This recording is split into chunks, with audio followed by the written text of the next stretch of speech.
Bwana Yesu asifiwe sana. Karibu tena siku nyingine, mtu wa Mungu, ambao Mungu ametupa tuendelee kujifunza na tuendelee kukua kiroho. Na kuna somo ambalo tulijifunza mwanzoni kabisa wa mwaka huu 2026 ambao ndio somo letu la msingi linaloitwa wokovu kamili. Na kuna vitu ambavyo tulizungumza, lakini tukasema ya kuwa ni mpango wa Mungu kumwokoa mwanadamu kamili. Wokovu wa Mungu kupitia Kristo Yesu ni kwa mwanadamu kamili kama alivyo, na tukagusia sehemu za mwanadamu. Lakini siku ya leo kwa neema Mungu tukasema naomba tuangalie sasa, hivi mwanadamu ni nini haswa? Tunapozungumza mwanadamu, unaelewa kitu gani? Mwanadamu ameundwa na nini? Leo tukasema tuangalie kuhusiana na mwanadamu, na tuangalie kuhusu sehemu za mwanadamu, yaani mwili, nafsi na roho. Kwa hiyo mtu wa Mungu, somo letu la leo ni mwili, nafsi na roho, na andiko letu la msingi linatoka katika ile Wathesalonike wa kwanza sura ya 5 mstari wa 23. Wathesalonike wa kwanza sura ya 5 mstari wa 23. Mungu wa amani mwenyewe awatakase kabisa, nanyi nafsi zenu na roho zenu na miili yenu muhifadhiwe muwe kamili bila lawama wakati wa kuja kwake Bwana wetu Yesu Kristo. Hapa neno la Mungu linatuonyesha ya kwamba mpango wa Mungu kwa mwanadamu ni katika sehemu hizi kuu tatu, yaani mwili, nafsi na roho. Mtume Paulo anaambia Wathesalonike ya kwamba huyu Mungu wa mbinguni awatakase ninyi kabisa. Anatamka vitu vitatu, anasema nafsi zenu, 1, anasema roho zenu, 2, anasema na miili yenu. Ina maana mwanadamu yupo katika sehemu kuu tatu. Mwanadamu ana nafsi, mwanadamu ana mwili, mwanadamu huyo anayo roho. Sasa leo natamani tuziangalie hizi sehemu kwa undani kidogo, ili tuweze kupata picha ya kuhusiana na wokovu. Ni kitu gani kiliokolewa? Ni nini haswa kiliokolewa na kwa sababu gani? Ina maana tutarudi hata kuangalia ni kitu gani kilianguka, mwanadamu alivyoanguka, alivyotenda dhambi, nini haswa kilitokea katika sehemu hizi tatu za mwanadamu, yaani mwili, nafsi na roho. Kwa hiyo natamani tuangalie sasa hii muundo wa mwanadamu. Mwanadamu ameundwa na nini haswa? Na tumesema kulingana na neno la Mungu, mwanadamu ana mwili, ana nafsi na ana roho. Sehemu ya kwanza kabisa mwanadamu ambayo tutaenda kuangalia ni mwili wake. Ni mwili wake. Mwanadamu ana sehemu ya kwanza ambayo ni mwili wake. Kimsingi asili ama huu muundo tunaita muundo wa mwanadamu, yaani ameundwa na nini? Ameundwa na vitu gani? Asili ama muundo wa mwanadamu ni moja ya vitu vya msingi sana ya kila mtu kupata kuelewa. Ni kitu cha msingi sana kila mtu kuweza kuelewa, kwa sababu ukielewa asili ya kitu unaweza kuelewa kwa nini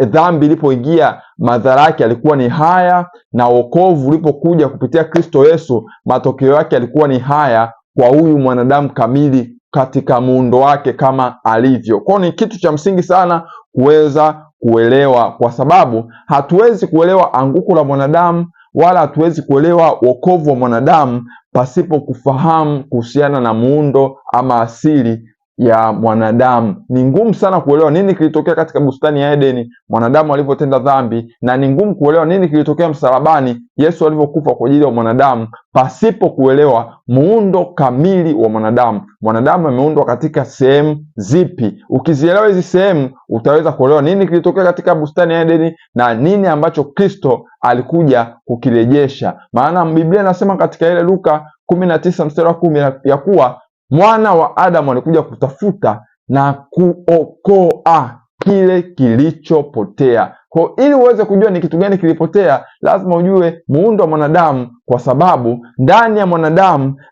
ndipo ambapo Kristo Yesu alikuja kurejesha vitu kwa mwanadamu. Ni vitu gani ambapo alivirejesha? Kama ufahamu muundo wa mwanadamu. Kwa ni vitu vya msingi sana kuvifahamu, na ndio tutazungumza siku ya leo kuhusiana na huu muundo ambao mwanadamu ameundwa na vitu vitatu vikuu vya msingi ambao ni mwili, nafsi na roho.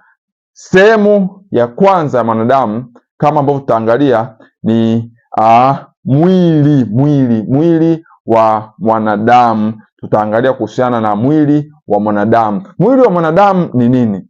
Mwili ni huu hapa ambao unauona, kama mimi nimesimama hapa, huu ni mwili wangu, na hii ndio sehemu ambayo watu wengi wanaifahamu. Watu wengi sana wanafahamu kwamba mwanadamu ana mwili. Ni kweli, kwa sababu unaonekana kirahisi. Kila mtu anaona mwili, mwanadamu ana mwili, na huu mwili kwa lugha nyingine, hii ni nyumba ya roho. Tutaenda kuangalia kuhusu roho mbele kidogo, lakini ni sehemu ambayo roho inaishi. Mimi nina mwili, ndani yangu roho yangu inaishi katika huu mwili.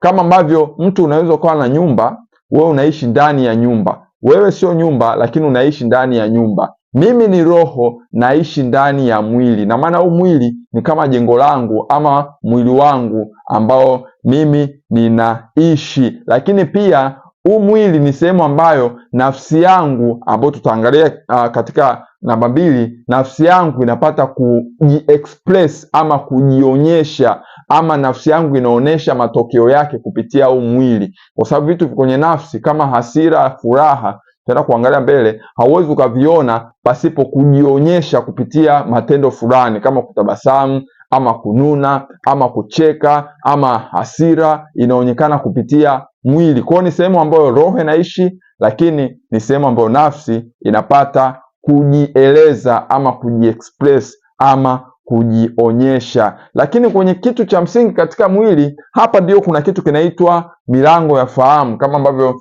tumesoma wengine tumesoma darasani. Wanasayansi wanaita milango ya fahamu.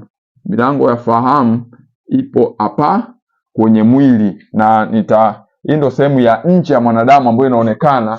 Hii sehemu ya nje ya mwanadamu, huyu ni mwanadamu, na hii ndio sehemu yake ya nje. Mwanadamu sehemu yake ya nje kabisa ndio ambayo inaitwa mwili, ambayo tumesema ni nyumba ya roho, lakini pia ni sehemu ambayo nafsi ya mwanadamu inapata kujiexpress. Kwa kwenye mwili ndo kuna hii milango ya fahamu, na hii milango ya fahamu inasaidia mwanadamu kuwasiliana ama kujionyesha katika ulimwengu wa mwili. Kumbuka huu ulimwengu tunaoishi, ulimwengu unaonekana, tunauita ulimwengu wa mwili, ama wazungu wanatumia neno physical world, yani ulimwengu wa vitu ambavyo vinaonekana. Mwanadamu yupo katika ulimwengu wa mwili, kwenye vitu ambavyo vinaonekana. Yeye ni roho. Sasa ili aweze kutenda kazi katika ulimwengu wa mwili, anahitaji naye mwenyewe mwili ili aweze kutenda kazi katika hii dunia. Kwa hiyo hii milango ya fahamu ambayo anayo mwanadamu kwenye mwili wake, inamsaidia mwanadamu kuwasiliana na ulimwengu wa mwili. Milango ya fahamu humsaidia mwanadamu kuweza kuwasiliana na ulimwengu wa mwili, na njia ambazo wanatumia kuwasiliana ni kama kuhisi, kuona, kusikia kupitia milango ya fahamu, kama masikio, macho, ngozi, pua. Anawasiliana kutoka ndani kwenda nje na kutoka nje kwenda ndani. Kumbuka milango kazi yake kuingia ama kutoka, unaingia unatoka, hiyo ndio kazi ya milango. Kwa hiyo milango ya fahamu ni kazi yake kuingia vile vitu vya nje katika ulimwengu wa mwili, kuviingiza ndani, kuviona ama kuvihisi ama kuvinusa ama kuvigusa ama kuvisikia, ili aweze sasa kuwasiliana kutoka ndani pia katika roho yake, aonyeshe vitu ambavyo viko ndani katika ulimwengu wa roho kupitia umwili, kwa njia ya furaha ama kucheka ama kutabasamu. Kwa hiyo ni milango ya fahamu inatumika kuwasiliana na ulimwengu wa mwili. Lakini cha msingi zaidi ambacho natamani usikie hapa, huu mwili ambao mwanadamu anao, ambao amepewa na Mungu, huu mwili ndio ambao unampa mwanadamu haki ya kutenda kazi duniani. Pasipo huu mwili, mwanadamu anakuwa hana haki ya kutenda kazi hapa duniani. Kumbuka katika uumbaji, turudi nyuma kidogo katika kitabu cha Mwanzo. Naomba kama kitu cha msingi ambacho inabidi unisikilize ni hiki. Narudia tena, mwili wa mwanadamu kama sehemu ya muundo wa mwanadamu. Mwanadamu kumbuka, ana mwili, ana nafsi na ana roho.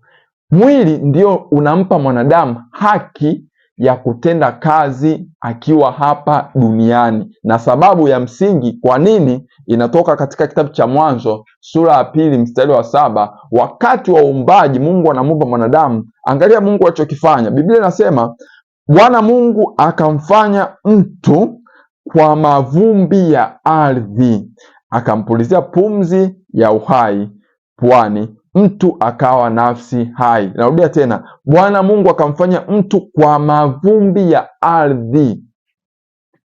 Ina maana Mungu alichofanya ni kuchukua sehemu ya ardhi na kumfanya mwanadamu, akamtengeneza mwili. Mwili umetokana na mavumbi ya ardhi. Ina maana mwanadamu mwili wake ni sehemu ya ardhi, ni sehemu ya dunia. Huwezi ukatenganisha mwili wa mwanadamu na dunia. Ina maana haki ya mwanadamu ya kutenda kazi hapa duniani anaitoa katika mwili wake. Ndio maana hata Yesu alipokuja duniani alihitaji avae mwili, atokane na yeye na ardhi, ili aweze kupata haki ya kumwokoa mwanadamu. Ina maana na Yesu naye akaingia katika hali ya nini? Hali ya mwili. Ina maana akawa ni sehemu ya dunia, akawa na haki sasa ya kuoperate katika ulimwengu na kumwokoa mwanadamu aliye sehemu ya ardhi. Ina maana haki ya mwanadamu kutenda kazi inatokana na yeye kuwa na mwili. Mwanadamu asingekuwa na mwili, angekuwa hana haki ya kutenda kazi duniani. Ndiyo maana Mungu anamhitaji mwanadamu ili kuweza kutenda kazi duniani, lakini pia shetani anamhitaji mwanadamu ili aweze kutenda kazi duniani, kwa sababu Mungu ni roho na shetani naye ni roho, hana mwili. Kwa hiyo ili atende kazi duniani anamhitaji kumtumia mwanadamu. Mwanadamu amloge mwanadamu amfanyie mwanadamu ubaya. Anahitaji kutumia mwanadamu ili aweze kutenda kazi duniani, kwa sababu mwanadamu ndiyo mwenye haki ya kutenda kazi duniani kwa sababu tu ya mwili. Pamoja na kwamba kuna mwanadamu alipewa mamlaka, japokuwa wale mamlaka aliyapoteza kwa shetani. Shetani akawa ndiyo mungu wa dunia kulingana na Wakorintho wa 2:4. Lakini pamoja na shetani kuwa mungu wa dunia hii, bado akawa anamhitaji mwanadamu. Mpaka leo anamhitaji mwanadamu kuweza kutimiza mapenzi yake duniani. Lakini pia Mungu anamhitaji mwanadamu, na zaidi akavaa mwili akaja kumkomboa mwanadamu. Kupitia Kristo Yesu Mungu anatenda kazi duniani. Lakini sasa Yesu hayupo, kupitia sisi tulioamini Mungu anatenda kazi duniani, kwa sababu Mungu anahitaji mwanadamu mwenye mwili. Bwana Yesu asifiwe sana.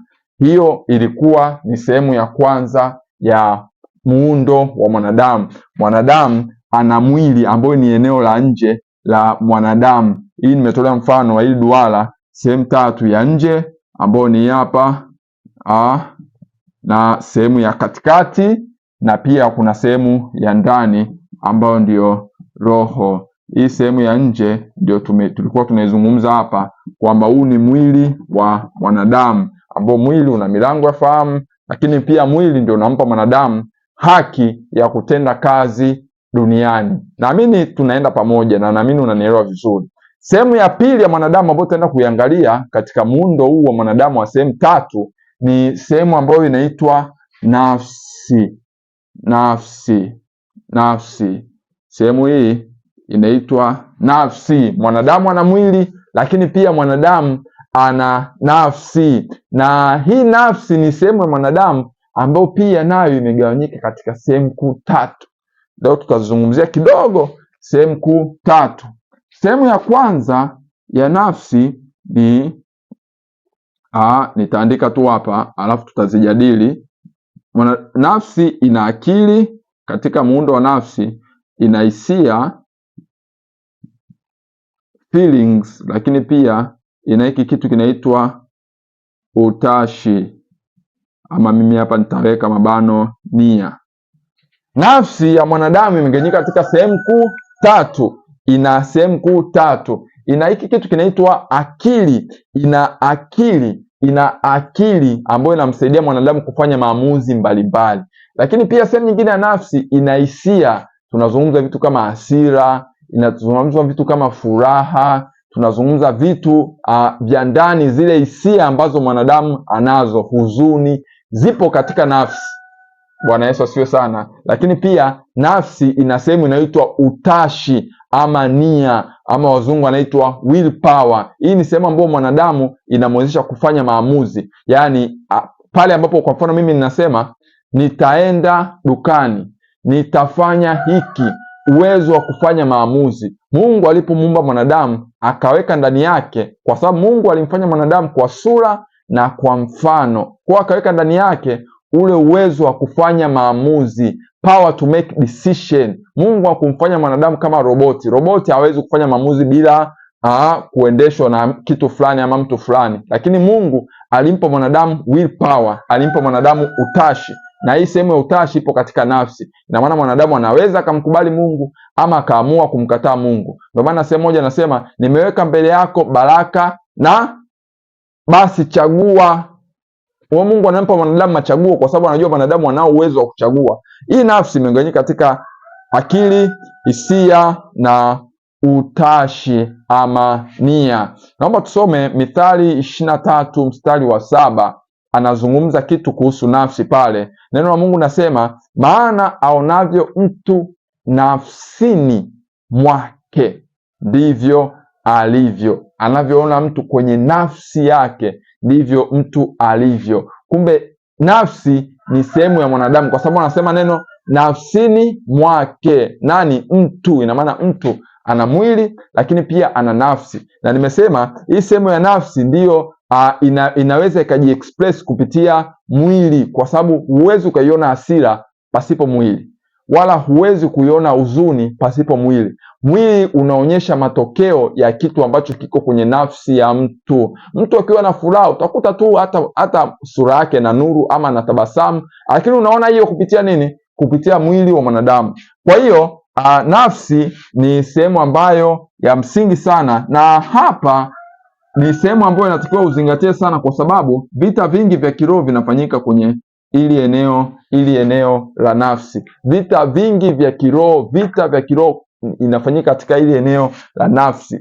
Eneo la nafsi ni eneo la msingi sana sana sana kulitazama. Kwa mfano tusome katika ile Wakorinto wa pili 10:3-5. Wakorinto wa pili 10:3-5. Neno la Mungu linasema, maana ingawa tunaenenda katika mwili, hatufanyi vita kwa jinsi ya mwili, maana silaha za vita vyetu si za mwili, bali zina uwezo katika Mungu hata kuangusha ngome, tukiangusha mawazo na kila kitu kilichoinuka kujiinua juu ya elimu ya Mungu, na tukiteka nyara kila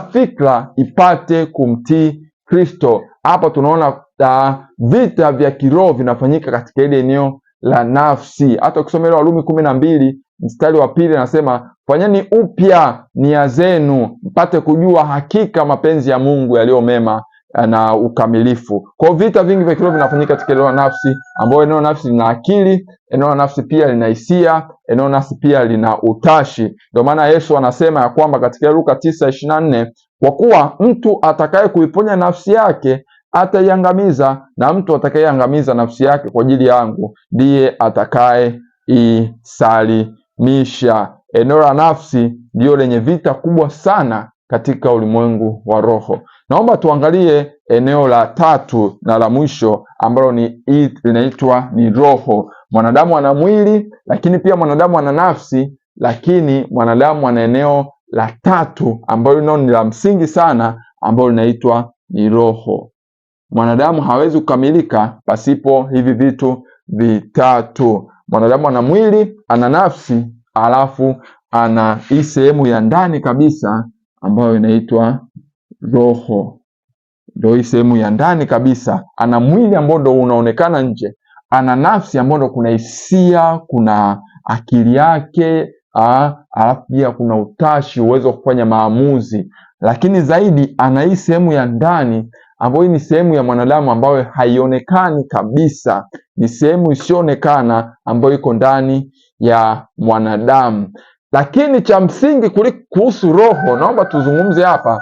Roho, nilisema mwanzoni kwamba mwili ndio unampa mwanadamu haki ya kutenda kazi duniani, na tukaangalia sababu kubwa ilikuwa ni kwamba Mungu aliufanya huu mwili kutoka kwenye mavumbi ya ardhi. Ina maana mwili wa mwanadamu asili yake ni kwenye ardhi, ni sehemu ya ardhi, ni sehemu ya dunia, ni sehemu ya ulimwengu. Kwa hiyo huwezi kutenganisha mwili na huu ulimwengu. Sasa kuna roho. Roho hii ndiyo inampa mwanadamu uwezo wa kuwasiliana na Mungu. Kama ambavyo mwili unampa mwanadamu haki ya kutenda kazi duniani, roho inampa mwanadamu uwezo na au niseme haki ama niseme ability ya kuwasiliana na Mungu, kwa sababu neno la Mungu linasema katika Yohana 4:24 ya kwamba Mungu ni roho, nao wamwabuduo halisi imewapaswa kumwabudu katika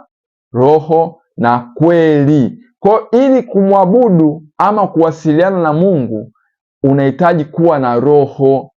Ndio maana Mungu alivyomuumba mwanadamu alimfanya mwili wake kutoka kwenye ardhi, alafu Biblia inasema, naomba tusome Mwanzo 2:7 pale ambapo Mungu alimfanya mwanadamu kwenye mavumbi. Mwanzo 2:7, Bwana Mungu akamfanya mtu kwa mavumbi ya ardhi, akampulizia puani pumzi ya uhai, mtu akawa nafsi hai. Unaona, baada ya Mungu kumfanya huyu mtu kutoka kwenye mavumbi, akampulizia pumzi ya uhai, pumzi ambayo ni roho, akampulizia mwanadamu pumzi. Na maana ndani ya mwanadamu kuna sehemu ya Mungu ndani ya mwanadamu, lakini pia kuna sehemu ambayo imetokana na ardhi. Sehemu ambayo imetokana na ardhi ndio huu mwili ambao ni sehemu ya nje ya mwanadamu, lakini sehemu ambayo imetokana na Mungu ni ile pumzi ambayo Mungu alimpulizia mwanadamu, ambayo ndio roho yake. Na maana roho ya mwanadamu ndio inampa uwezo wa mwanadamu wa kuwasiliana na Mungu, na uwezo kuwasiliana na Mungu kama wewe sio roho, kwa sababu Mungu ni roho. Uwezo kuwasiliana na Mungu kutumia mwili, kwa maana uwezo kuwasiliana na Mungu kutumia akili zako,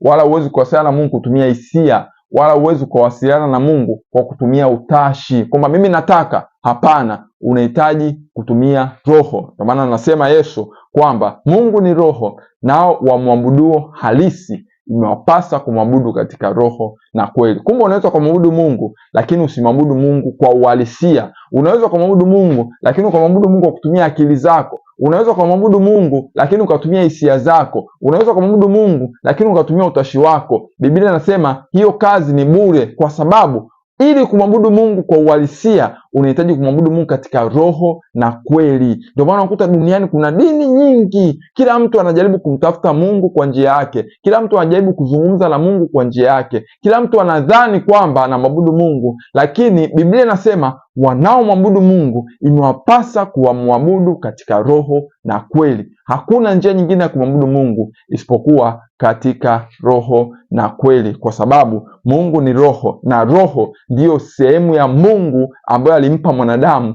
ili aweze kuwasiliana na huyu mwanadamu. Na sehemu hii ya mwanadamu ambayo ni roho, ambayo ni sehemu ya ndani kabisa mwanadamu, ndiyo ambayo inapenda kufanya mapenzi ya Mungu muda wote. Haipendi kufanya mapenzi ya duniani, kwa sababu imetokana na Mungu. Roho ya mwanadamu muda wote inataka kufanya mapenzi ya Mungu. Mwili wa mwanadamu muda wote inataka kufanya mapenzi ya duniani. Hiyo ndio tofauti kati ya mwili na roho. Mwili unampa mwanadamu haki ya kutenda kazi duniani, roho inampa mwanadamu uwezo wa kuwasiliana na Mungu. Bwana Yesu asifiwe sana. Hiyo tulikuwa tunazungumza kuhusu sehemu 3 kuu za mwanadamu, muundo wa mwanadamu, ama nitumie neno asili ya mwanadamu. Sasa naomba tumalizie na vitu 3 ama 2 vya mwisho ambavyo vya msingi zaidi, kwa sababu huyu mwanadamu amebadilika.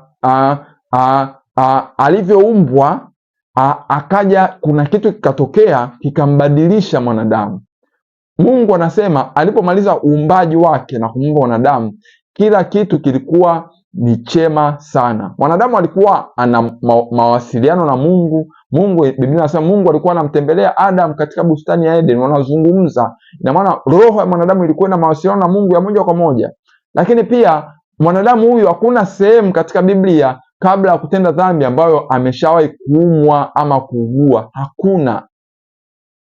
Bwana Yesu asifiwe sana. Kwa kuna hali ambayo huyu mwanadamu kamili alikuwa nayo kabla ya kutenda dhambi, ama ndo tunaita anguko la mwanadamu. Anguko la mwanadamu ni baada ya mwanadamu kutenda dhambi na mauti kuingia duniani, Warumi 5:12.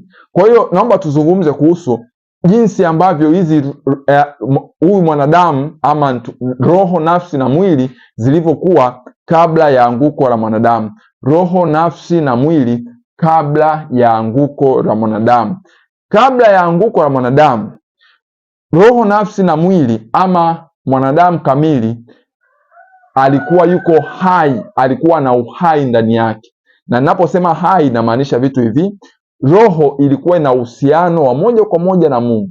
Adam na Hawa walikuwa na uhusiano wa moja kwa moja na Mungu. Hiyo ndo maana ya roho kuwa hai. Mwanadamu kabla ya anguko alikuwa yuko hai, lakini pia roho ilikuwa ina nguvu. Hii roho ambayo ni sehemu ya ndani ya mwanadamu ilikuwa ina nguvu kuliko nafsi na ilikuwa ina nguvu kuliko mwili. Roho ilikuwa ina nguvu kuliko nafsi, ilikuwa ina nguvu kuliko mwili. Mwanadamu alikuwa anaongozwa na roho yake, ambayo tulisema mwanzo kwamba roho ndiyo ambayo inataka kutenda mapenzi ya Mungu muda wote, kwa sababu imetoka kwa Mungu. Mungu akapulizia pumzi ya uhai kwa mwanadamu. Mwili unataka kutenda mapenzi ya duniani, lakini ile roho ambayo imetoka kwa Mungu inataka kutenda mapenzi ya Mungu muda wote. Kwa mwanadamu kabla ya anguko alikuwa anatenda mapenzi ya Mungu muda wote, kwa sababu alikuwa anaongozwa na roho, sio na mwili.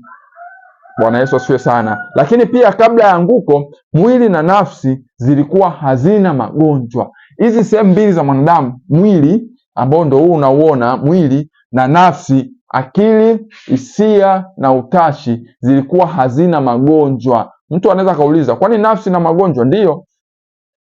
So nasikia wanazungumza kuhusu afya ya akili. Watu wengine wana shida kwenye hisia zao, watu wengine wana shida katika namna wanapofanya maamuzi. Wanafanya maamuzi bila, unashangaa huyu kwa nini amefanya kitu hiki? Hii kwa nini amefanya maamuzi ya namna hii? Mbona maamuzi haya make sense kabisa? Ni kwa sababu gani? Kuna shida kwenye hii sehemu ya nafsi. Kuna shida kwenye akili, wengine wamechanganyikiwa. Kuna shida kwenye hisia, wengine wana hisia kali, wana hasira kali. Hiyo ni ugonjwa, ni deficiency. Kuna shida kwenye utashi, namna kufanya maamuzi. Kwa hiyo kabla ya anguko kulikuwa hakuna magonjwa katika ile eneo la mwanadamu. Adam walikuwa wanafanya kazi katika perfection, katika ukamilifu, na Hawa walikuwa hawana magonjwa kabisa kabla ya anguko la mwanadamu. Bwana Yesu asifiwe sana. Na mimi nimeelewa hapo. Roho ilikuwa ina nguvu kuliko nafsi na mwili. Kwa hiyo mwanadamu alikuwa muda wote anataka kutenda mapenzi ya Mungu, na anatenda mapenzi ya Mungu kwa sababu alikuwa hai. Naomba ushike hilo neno. Kabla ya anguko, mwanadamu kamili, mwili, nafsi na roho walikuwa hai. Roho kuwa hai maana yake roho kuwa na uhusiano moja kwa moja na Mungu, na mwili na nafsi zilikuwa hai, yani zilikuwa zina magonjwa, zilikuwa zina udhaifu, zilikuwa ziko safi kabisa. Tuangalie sasa sehemu ya pili ambayo ni roho, nafsi na mwili baada sasa ya anguko la mwanadamu, yani baada ya dhambi kuingia ulimwenguni. Baada ya dhambi kuingia ulimwenguni, kuna kitu kikaingia. Biblia inasema katika ile Warumi 5:12 ya kwamba kwa hiyo kama kwa mtu mmoja dhambi iliingia ulimwenguni, ambao ni Adam, dhambi ikaingia ulimwenguni, na dhambi ikaleta mauti. Huwezi ukatenganisha kitu kinaitwa dhambi na mauti. Dhambi ndio ambayo ilileta nini? Ilileta kitu kinaitwa mauti, na mauti ikaingia kwa mwanadamu sasa, ambao mwanadamu ni nini? Ni mwili, nafsi na roho. Mauti ikaingia ulimwenguni kupitia dhambi ambayo alifanya mwanadamu. Sasa roho, nafsi na mwili baada ya dhambi kuingia, ama baada ya anguko la mwanadamu, kitu ambacho kiliingia kwa mwanadamu kamili, mwanadamu kikaingia kitu kinaitwa mauti. Mauti ikaingia kwa mwanadamu. Maana yake nini naposema mauti ikaingia? Cha kwanza kabisa, hii roho ambayo ilikuwa na uhusiano wa moja kwa moja na Mungu. Kumbuka tumesema roho ilikuwa na uhusiano wa moja kwa moja na Mungu kabla ya anguko. Roho ilikuwa inataka kutenda mapenzi ya Mungu muda wote kabla mwanadamu hajaanguka. Roho hii ikafa. Ina maana unasema mauti ikaingia, maana yake mwili ukafa, nafsi ikafa na roho ikafa, mwanadamu akafa. Kwa maana Mungu akamwambia Adam ya kwamba siku ambayo utakula tunda hakika utakufa. Yaani mauti itaingia katika mwanadamu kamili kama ulivyo, katika mwili wako, katika nafsi yako na katika roho yako. Ina maana roho kufa. Sasa nini maana roho kufa? Roho kufa maana yake ni kutengana na Mungu. Roho kufa maana yake kutengana na Mungu, kutokuwa tena na uhusiano na Mungu. Roho kuwa hai maana yake roho inakuwa na uhusiano na Mungu wa moja kwa moja. Roho kufa maana yake roho inakatiza ule uhusiano na Mungu. Mwanadamu anakuwa tena hana uhusiano na Mungu baada ya roho kufa. Hiyo ndo maana ya roho kufa. Sasa nini kikatokea kwenye mwili na nafsi? Mwili na nafsi sasa, mwanzoni kabla ya anguko, roho ilikuwa ina nguvu juu ya mwili na nafsi. Baada ya anguko, mwili ukawa na nguvu juu ya nafsi na roho. Mwanadamu akaanza kuongozwa kwa mapenzi ya mwili, kwa mapenzi ya mwili, ambayo mwili asili yake ni duniani. Mwanadamu huyu ambaye ana mwili, nafsi na roho, ambaye mwanzo alikuwa anaongozwa na roho, ambaye mwanzo alikuwa anataka kutenda mapenzi ya Mungu, sasa akaanza kuongozwa na mwili wake, ambao mwili asili yake ni duniani. Akaanza kutenda mapenzi ya duniani, akaanza kutenda mapenzi ya ulimwengu huu wa sasa. Ndio maana Mtume Paulo anasema katika ile Efeso 2:3, ambao zamani sisi sote nasi tulienenda kati yao. Anasema zamani, yani baada ya anguko na kabla ya wokovu. Sisi sote nasi tulienenda kati yao katika tamaa za miili yetu, tulipoyatimiza mapenzi ya mwili na ya nia. Nakumbuka tulisema kuhusu nafsi na sehemu inaitwa utashi, ambao utashi ndo unaweza ukasema nia, ile kunia, nataka, nafanya, nisiende, zote ni nata, nisi, ni nia. Anasema tulipotimiza mapenzi ya mwili na ya nia. Alafu anasema tukawa kwa tabia yetu watoto wa hasira kama hao wengine. Baada ya anguko, mwili na nafsi vikawa ndio viko juu ya roho, vikawa ndio vinaongoza roho, vinamuongoza mwanadamu. Ina maana roho, kwa sababu roho haina tena uhusiano na Mungu, na asili ya roho ni Mungu, na nguvu ya roho inatokana na Mungu. Sasa baada ya kutengana na Mungu, hii roho ikawa tena haina nguvu, nguvu ikawa inatoka katika mwili. Mwanadamu akaanza kuongozwa na mwili, na hiyo ndo hali ya kila mtu ambaye hajamwamini Yesu. Yuko chini ya matamanio ya mwili, yuko chini ya tabia za mwili na nia. Anafanya mapenzi ya dunia hii, hafanyi mapenzi ya Mungu. Ana kiu ya kufanya mapenzi ya duniani. Mtu unaweza kuuliza, mbona nina kiu ya kufanya dhambi fulani, ama na kiu na uzinzi, ama na kiu ya kufanya dhambi fulani katika maisha yangu, nashindwa kuacha. Natamani lakini nashindwa kuacha. Roho yako inatamani ndio, lakini nashindwa kuacha kwa sababu mwanadamu unaongozwa na mwili wako, unaongozwa na mapenzi ya ulimwengu huu, unaongozwa na ile nia ambayo imeanguka, inamtumikia shetani, iko chini ya utawala wa shetani, iko chini ya mungu wa dunia hii, mungu wa herufi ndogo, ambapo katika Wakorintho wa pili 4:4 iko chini ya utawala wa shetani. Hii inapenda muda wote kufanya mapenzi ya duniani, haipendi kabisa kufanya mapenzi ya Mungu, kwa sababu yupo katika anguko. Bwana Yesu asifiwe sana. Lakini pia baada ya anguko, mwili na nafsi sasa ndio magonjwa akaanza kuingia katika mwili na nafsi. Mwanadamu akaanza kuugua na hatimaye mauti ya mwili ikaingia. Anasema ukila tunda hakika utakufa. Baada ya anguko, mwanadamu magonjwa yakaingia duniani.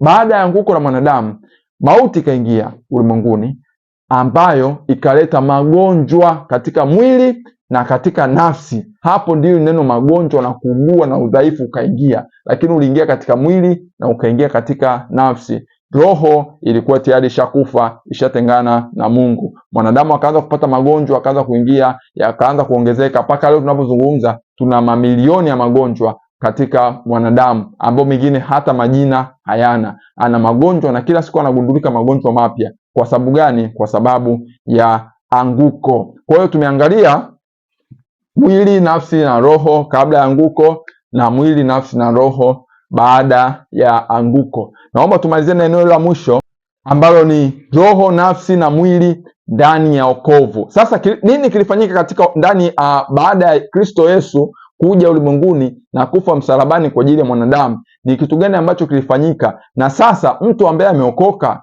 nini kinatokea kwa mwili wake na nafsi yake na roho yake baada ya kumwamini Yesu? Kumbuka neno la Mungu linasema katika Luka 19:10, Mwana wa Adamu alikuja ili aokoe na kutafuta kile ambacho kilipotea. Bwana Yesu asifiwe sana. Kilipotea wapi? Kilipotea kwenye anguko. Ina maana lazima ufahamu kabla ya anguko mwanadamu alikuwaje, ili kuelewa baada ya wokovu mwanadamu atakuwaje na nini mpango wa Mungu baada ya kumwokoa mwanadamu. Huwezi kuelewa mpango wa Mungu pasipo kuelewa muundo wa mwanadamu, na zaidi kuelewa muundo wa mwanadamu kabla ya anguko ambao tumeshazungumza. Ukielewa mwanadamu kabla ya anguko alikuwaje, utaelewa ni nini haswa mpango wa Mungu baada ya kumwokoa mwanadamu. Kabla ya anguko ilikuwaje? Roho ilikuwa ina nguvu juu ya nafsi na mwili. Hivyo hivyo baada ya Yesu kuja na kufa na kufufuka, tunasema sasa sisi hatuongozwi tena na mwili, tunaongozwa tena na Roho. Anasema enendeni kwa Roho nanyi hamtazitimiza kamwe tamaa za mwili na za nafsi. Sasa mpango kamili wa Mungu wa kumwokoa mwanadamu kupitia Kristo Yesu ni kumwokoa mwanadamu kamili kama alivyo, kwa sababu aliyeanguka ni mwanadamu kamili. Alianguka mwanadamu, mwili wake ukafa, nafsi yake ikafa na roho yake ikafa, yani ikatengana na Mungu. Hivyo hivyo mpango wa Mungu kumwokoa mwanadamu baada ya anguko na katika wokovu ni kumwokoa mwili wake, ni kuokoa nafsi yake, ni kuiokoa roho yake. Bwana Yesu asifiwe sana. Kumwokoa mwanadamu kamili. Ndio maana tukisoma katika Yohana 10:10 tunakuja sasa kujua Yesu alileta kitu kinaitwa uzima ndani ya mwanadamu, kwa sababu baada ya anguko mauti iliingia. Yesu Kristo akaleta uzima, akaleta uzima. Dhambi sawasawa mauti, lakini Yesu Kristo ni sawasawa na Yesu Kristo alikuja kuleta uzima ndani ya mwanadamu. Alileta uzima katika mwili, alileta uzima katika nafsi, alileta uzima katika roho yetu ikazaliwa upya. Anasema Wakorintho wa pili 5:17, imekuwa mtu akiwa ndani ya Kristo, yani ndani ya wokovu, amekuwa kiumbe kipya, ya kale yamepita, tazama yamekuwa mapya. Ameleta uzima pale ambapo palikuwa na mauti, akamaliza nguvu ya mauti kwa sababu ya ule uzima alioleta. Kwa hiyo huu mwili ambao ulikuwa uko chini sasa ya magonjwa na nafsi ambayo ilikuwa iko na magonjwa, Yesu Kristo akaleta uzima. Ina maana akatupa uwezo wa kushinda haya magonjwa ambayo yapo katika mwili. Sawa, tutapewa miili mpya baadaye, kwa sababu mwili lazima ufe, lakini tutapewa miili mipya. Sasa alichofanya, Biblia inasema kwa kupigwa kwake msalabani sisi tumepata kupona. Yeye akachukua yale maumivu yetu ambayo tunapitia katika huu mwili na katika nafsi, akachukua yeye msalabani, na kwa kupigwa kwake sisi tumepona, akaturejeshea ule uzima katika miili yetu. Sasa hii miili tena haina haja ya kuendelea kuumwa kila siku. Sawa, tutakufa, lakini magonjwa alishachukua akamaliza. Akasema ili muweze kutenda kazi yangu, ili muweze kutimiza mapenzi yangu duniani, hamhitaji tena kuwa wadhaifu. Mimi nawapenda kiasi kwamba huyu Yesu nayemtuma hatochukua tu dhambi zenu, lakini pia atachukua na kuponya magonjwa yenu yote na kuchukua fadhaha na huzuni zenu zote. Na kwa kupigwa kwake yeye sisi tunapata uponyaji katika miili yetu, tunapata uponyaji katika nafsi zetu, tunapata sozo, tunapata kuokoka, tunapata sozo, tunapata wokovu, tunapata sozo, tunapata kufunguliwa na kuwekwa huru. Na nikasema kwamba wokovu kamili unahusisha vitu vikuu viwili kwa mwanadamu. Kwanza, wokovu kamili unamhusisha mwanadamu kamili. Wokovu kamili ni katika mwili wa mwanadamu, wokovu kamili ni katika nafsi ya mwanadamu, lakini wokovu kamili ni katika roho ya mwanadamu. Roho inazaliwa upya, ule uhusiano na Mungu unarejeshwa, nafsi na mwili zinapata urejesho wa kuponywa magonjwa. Wokovu kamili ni katika kusamehewa dhambi kupitia damu ya Yesu, lakini zaidi wokovu kamili ni kwa kuponywa magonjwa. Kweli ni muhimu kusamehewa dhambi, kwa sababu huwezi kumwona Mungu pasipo kusamehewa dhambi, lakini Mungu alifanya zaidi, akaponya na magonjwa yetu yote, akachukua na fadhaa zetu zote, na kwa kupigwa kwake sisi tumepona. Mungu huyo huyo kupitia Kristo Yesu ambaye alileta uzima na akaja kutusamehe dhambi zetu kwa damu yake, ndio Mungu huyo huyo kupitia Kristo Yesu ambaye anatuponya na magonjwa yetu yote. Ukisoma Zaburi ile ya 103 mstari wa 3 anasema akusamehe maovu yako yote, akuponya magonjwa yako yote. Mpango wa Mungu wa wokovu kwa mwanadamu ni kumwokoa mwanadamu kamili mwenye nafsi, mwenye mwili na mwenye roho, kukuokoa wewe kama ulivyo unanisikiliza. Mungu hataki tu kukusamehe dhambi zako, kweli anakusamehe kupitia Yesu Kristo, lakini pia anataka kuponya magonjwa yako yote kupitia Kristo huyo huyo. Anayesamehe dhambi ndiyo ambaye anaponya magonjwa. Ndio maana Mungu akajitambulisha akajiita kwamba mimi ni Jehova Rafa, yaani Mungu ni kuponyaye. Yeye ndio Mungu mponyaji wa miili yetu. Yeye ndio Mungu ambaye ametuokoa kutoka kwenye vifungo vya kuzimu, ametuokoa kutoka kwenye nguvu za giza, ambaye ametutoa katika laana ya mauti, ambaye ametutoa dhambini, lakini zaidi ambaye ametuponya magonjwa yetu yote katika mwili wetu na katika nafsi yetu, na ndani yake Kristo Yesu tunapata wokovu, tunapata kuokolewa kama tulivyo miili yetu, nafsi zetu na roho zetu. Mungu akubariki sana. Naamini umejifunza kitu siku ya leo. Naamini umemfahamu muundo wa mwanadamu, kwamba mwanadamu ana mwili, ana nafsi, ana roho. Tutaendelea na mafundisho kadri ambavyo Mungu atatupa uhai. Naamini Mungu amekubariki sana, na naamini tutaendelea kuwa pamoja katika vipindi vitakavyoendelea katika chaneli yetu. Mungu akubariki sana na kupenda sana. Naitwa Best Katunzi. Ubarikiwe sana mtu wa Mungu. Amen.